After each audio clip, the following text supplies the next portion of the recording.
Well, everybody, it's back into the greenhouse. It's been a while since we did a little update, and now that summer's here and it's getting hot, I figured I'd catch everybody up. Done some improvements in the greenhouse. Floating beds are still doing really well. I've harvested some lettuce and got the second crop already started. And got my towers going here with a little romaine here and get some kale growing there, so it's kind of a little salad tower.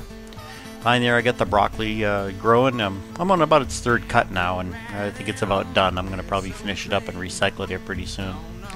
All in all, the growing beds are doing really well. Floating beds doing well, but summer's coming, and it's time to have changed some things in the greenhouse. So as you can see, the temperature is over 100 in the greenhouse now, and it was time I needed to put some shade in there. I also need some places to tie things up because the tomatoes are getting out of hand. They'll turn into another tomato jungle. Also opened up the gable on the end of the greenhouse, took the plastic down from the wintertime and have it all screened off, keep the bugs out. And come back down to this end over here behind this tomato jungle back here, and you can see we've screened that whole area. And so right now I've got both ends of the greenhouse open quite a bit to try to get some ventilation in there. And again, put this lattice work in there. It's going to hopefully get some plants that can grow up and get some pole beans going. Maybe I can get some internal shade going within the greenhouse from the plants involved.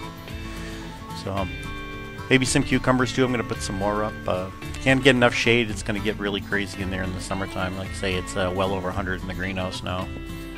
Also, we've brought water into the greenhouse. Get tired of dragging this big long hose around, so I put a bunch of valves in with some quick connects. Also, let me put a automatic water level in. A lot of water makeup in the summertime, so it really is necessary to save a lot of time.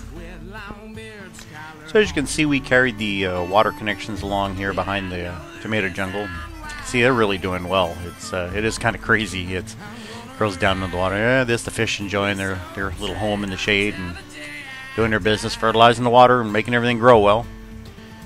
And yeah, see, I get a pretty good crop of tomatoes off of there. So the pipe continues around. I got these ball valves with some quick connects for making the hoses change easier, and the orange pipe is electrical. And it comes over here, more water connections, and I have all the individual plugs on switches. Just made it easier than plugging and unplugging switches all the time. Kind of get to be a pain. And that made things neat and got all the extension cords out of there. So one of the other things I want to talk about is this little ladybug down there doing her job. I had a pretty significant aphid issue, so I purchased a bunch of ladybugs and had them delivered and put them in the garden.